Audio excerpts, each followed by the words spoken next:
বাংলাদেশের সর্বস্তরের মানুষ অন্যায় জুলুম অত্যাচারের নির্মম শিকারে পরিণত হয়েছিল।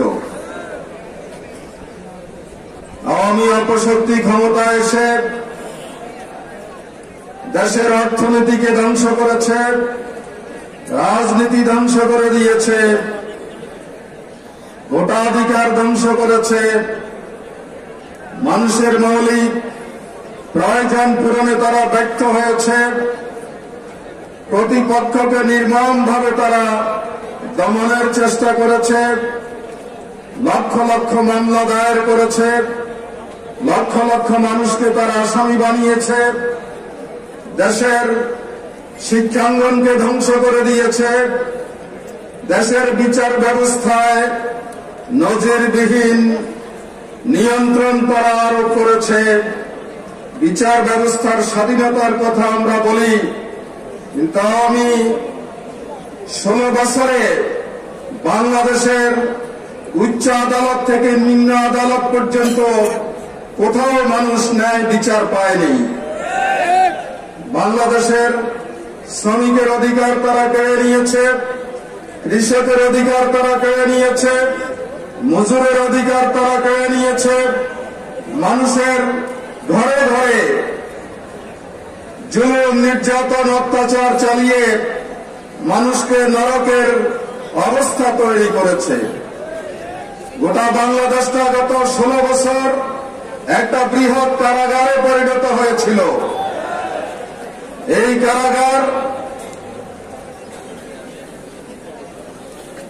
উদ্বেগ উৎকণ্ঠার দৃষ্টিকোণ থেকে জঘন্য ছিল 4 দেয়ালের ভিতরের কারাগার থেকে।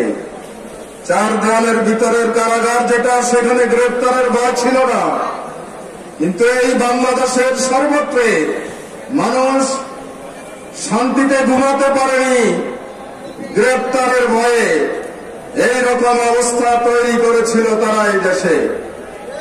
তারা এই দেশে ক্ষমতায় এসে শুধু দেশকে ধ্বংস করেনি, প্রশাসনকে দলীয়করণ করেনি, শুধু দেশের মানুষের উপরে নির্যাতন চালায়নি, তারা সবচেয়ে বেশি জুলুম নির্যাতন পরিচালনা করেছে ইসলাম, মুসলিম জাতিসত্তা, আলেম ওলামা, পীর মাশায়েখ, ইসলামী শিক্ষা দীক্ষার উপরে। সমাজের সর্বত্রে ইসলামাইজেশনের ষড়যন্ত্রকে তারা রাষ্ট্রশক্তি প্রয়োগ করে বাস্তবায়নের হীন চক্রান্ত তারা করেছিল।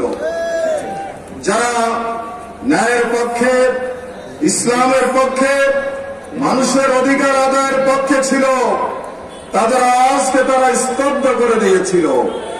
আয়নাঘর তৈরি করেছিল তারা। এই আয়নাঘরে শত শত মানুষ সেখানে ঢুকার পরে তাদেরকে আর তাদের সন্তান সন্ততিরা, স্ত্রী পরিবাররা আর খুঁজে পায় নাই।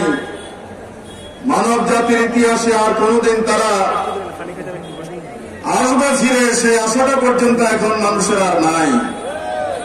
এইভাবে প্রতিটি ক্ষেত্রে বাংলাদেশকে তারা ধ্বংস করে দিয়েছিল।